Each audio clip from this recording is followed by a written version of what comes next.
Hey guys, today we're gonna turn this into this. So today I'm up in Wisconsin Dells, which is the water park capital of the world. We have a couple of tiny houses up here, and we just delivered a brand new one that has a rooftop deck. And now that the unit is all leveled, we're now gonna build the stairs to get up there. And I thought it was a perfect time to do a how-to video on how to figure out, one, how to figure out your rise and run for your stairs, and then what materials you should buy, and the whole process from start to finish. So we're gonna start with how do we figure out what our rise and run needs to be so that it coordinates perfectly, even when we do something complicated like this, where we have a landing at the top, then we're gonna have a set of stairs, and then we're gonna have another landing and another set of stairs. So the staircase is actually gonna wrap around the tiny house. So the first thing that we had to do in this process is we had to figure out where to set our landing. And from there, we had to figure out how many steps can we have along this wall before we need to have a landing and then turn the corner and come down the house. Let me show you something that's a little more complicated. So one of the other things that made this really complicated to lay out is the fact that we did not want the stairs to come in front of this window. So we ended with our stairs are gonna end right here. And so it's gonna almost mimic the corner of the window, and then it's just gonna land right here on the ground. So the first thing we had to do is we measured from the top of our roof down to the ground, just to kind of get a general idea of how to put the whole thing together. Because it's so cold out still and there's snow on the ground, we decided to use pre-made stringers. And that's something that you can buy any home store. And I really recommend them because they're already cut, so you don't have to have like good skills with cutting the saw, because all the stringers are already pre-made and cut. And typically a store-bought stringer is gonna look like this. They come without paint, but everything on this house is black, and then it has accents of copper. So we wanted to pre-paint all this at our shop, and then loaded it all in the truck and came 2 hours north to install it today. So what you have is, you have right here, you have 11 inches. That's your run. Okay, and then right here you have 7 inches. Now 7 inches, a 7-inch step is a really comfortable step, and because a lot of people of all different sizes, heights are going to be going up and down these stairs, because we're actually at a hotel. People can rent these tiny houses for the weekend. So we wanted to make sure that we had a step that was accommodating for both children and adults. And I just feel that a 7-inch step is really comfortable for no matter what age, shape, size, whatever. So we decided to go with a pre-made 7-inch rise step. From there, we had to figure out, okay, for every 11 inches this way, we can only go up 7 inches vertical. So we decided, because these are 7 inches, it'd be really nice if we can get the landing to be 7 inches down from the top of the roof, and that would coordinate the last step, and you'd get on the roof. So we ended up figuring out what our deck material is, and it's really important. This is a mistake that a lot of people make. So when you're setting your rough framing for your landing, you have to consider whatever the top material is gonna be. And in our case, it's gonna be a regular deck material, which is 1.125 thick. So instead of just measuring down 7 inches, we measured down 8 1/8 of an inch. And then when we put our decking on there, we'll get that final 7-inch rise to our final destination, which is the rooftop. From there, we figured out how many steps can we have in a run, which ended up being close to 92 inches. And so we figured out our angle. Now on a 7-inch rise, 11-inch run, this angle, the bottom of our stringer, is gonna be about 57 degrees. So we came over to the wall and we drew a small line at 57 degrees, and then we drew a small line at the top at 57 degrees, and then we snapped our line. This is important if you're running up along a wall. You wanna make sure that you're double checking everything, because once you start putting it all together, it's really hard to go backwards without having to buy new material and stuff like that. So we chalked our line, and it actually lays out really perfect. This step right here is our last step, and it's gonna protrude about 1.5 inches past the wall. Then we're gonna have a landing that comes out this way. We wanted to make sure that when we brought the landing this way, we caught we wanted at least one interior wall stud. So we know that on this house that we pulled 16-inch on center. So we took out the difference of the siding, found our rough framing on the inside, and determined that the best length to come back this way would be about 18 inches, and that would ensure that we could get that first stud and the corner. From there, we figured out what our width of our steps were gonna be. So in our case, we used 2x12 material. We used 10-foot long pieces, and we cut them 38 inches each. That allowed us to get the maximum amount of tread, which was 3 treads per 10-foot board, because we're gonna need 19 steps to get all the way to the bottom. Now that we knew what the 38-inch wide tread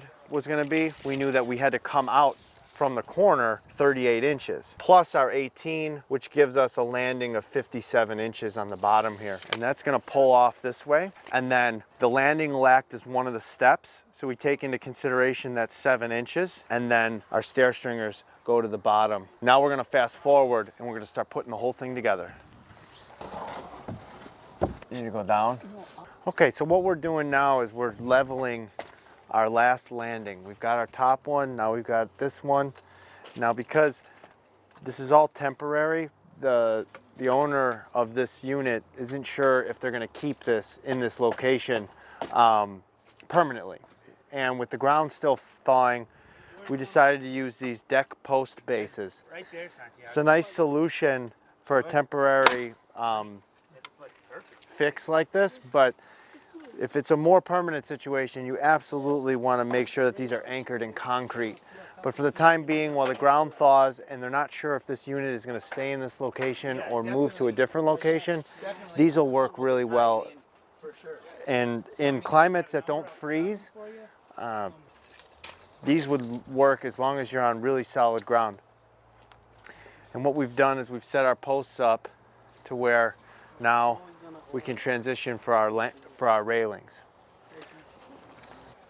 So one of the hardest things about building a staircase like this is the fact that it's really hard to visualize what it's going to look like. So I thought I'd just show you what it's going to look like. We actually just built it, but we'll go through the steps now on how we got to this point. The first thing that you got to do, as we talked about earlier, is you got to figure out how many steps are going to go on this side, how many are going to go on this side, where your landings are gonna go. The first thing that we did is we determined what our width and our depth of our top landing was gonna be. And we made a line on the wall. Because we knew that our steps are gonna be 7 inches from this step to this step, it's really important, if you don't do anything else right, make sure that your rise is exactly the same on every single step going up. Because your brain gets muscle memory as it hits 3 steps, 4 steps, 5 steps. And what ends up happening is you get into a rhythm. And even if those steps are off by 1/4 of an inch, we've all done it, you'll trip right as you go up the stairs. So it's really important, if you don't do anything else right, make sure that your rises are all exactly the same. So once we figured that out, then all we had to do was go, okay, what's the height of this landing? What's the height of this landing? Figured that out, and then divided that number from top to top by 7. And that's how we got 1, 2, 3, 4, 5, 6, 7, 9 steps exactly the same. Then off of this landing, we did the same exact thing, except this is much easier because we're on the ground. And did the same thing, leveled ourselves off on the bottom and then came up. Now, it's important to keep in mind that if your material that's gonna be on top of your landing is gonna be different than what's on top of your stair stringers, it's really important to figure that out, because a lot of mistakes can happen, and then that's why when you go up a set of steps, sometimes these are different, and then that's another place where you'll trip. So again, very important to make sure that you keep in mind, if these materials are gonna be different, you gotta figure out what your actual height is gonna be so that these 2 points can end up exactly the same. All right, so now that we got all the stairs built, it's time to build the railings, because nobody wants to fall from this high, or let alone all the way up here. But once you get to the top of these stairs, I'm telling you, the view is just amazing.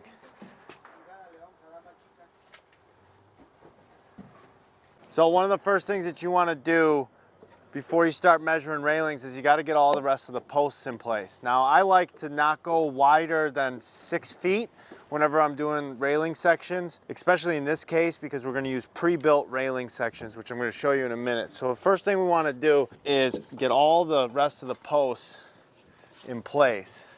I've gone ahead and pre-cut them, and one of the things I like to do is it just adds a little decorativeness to it, is you put a little angle on there, and then this guy is going to end up right like that. One of the things that I like to do, especially on these posts, is I'll put a little block on here, and this will just help stop it. Basically, you put this block at whatever the floor or deck height or tread height is going to be, and then when you're surface mounting like this, you don't have to struggle. It'll hold it in place, and it goes in a lot simpler. I'm going to go up there real quick. Once you've cut all the material out of the way, then the next step is to grab a small level. Make sure that you're nice and level. It's really nice to have somebody help you do this part because it's hard to be in two places at one time.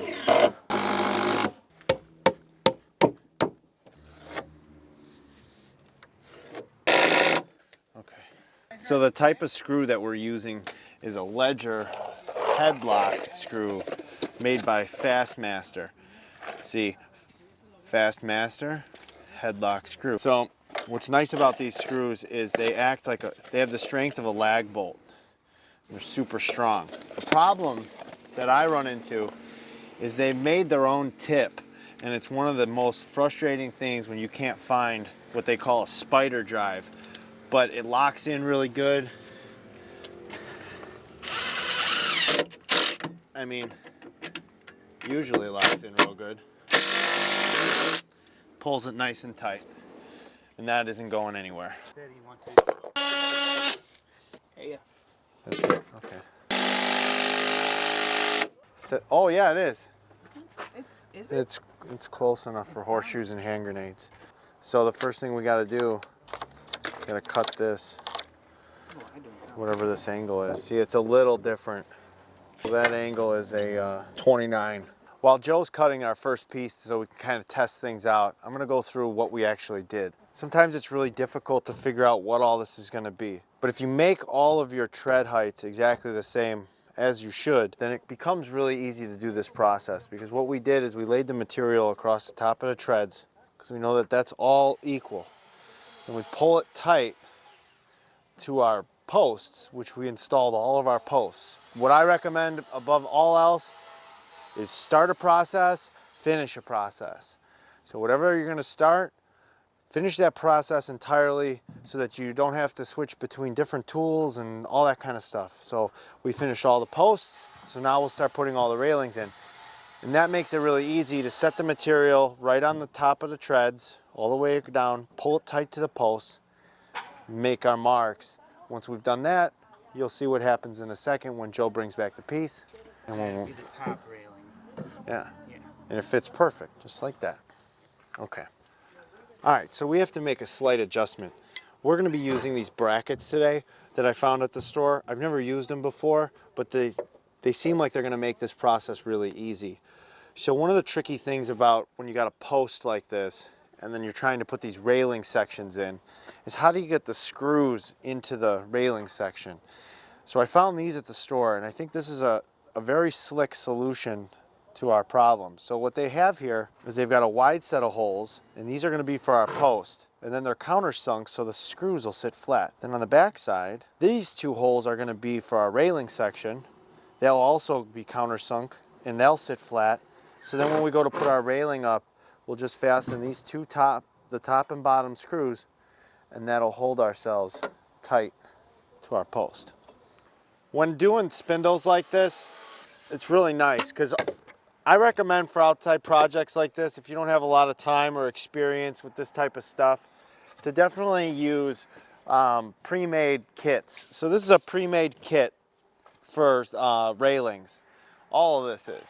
And what it comes in 3 parts. So you got your top section, which holds the top half of your spindle, and then you have the bottom section that holds the bottom, obviously. And then it comes with what they call a railing cap across the top, which we'll put on at the end, and that'll become our handrail as we go up the stairs.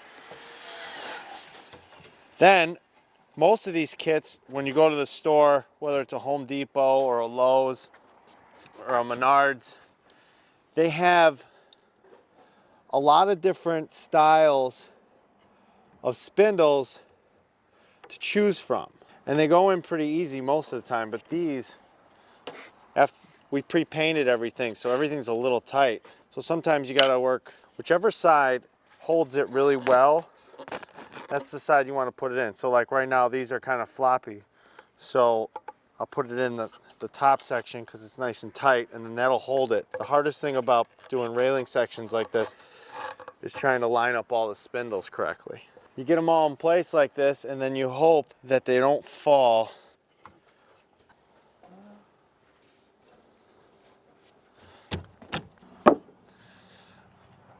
Well, I hope you enjoyed this video today about how to put some stairs together.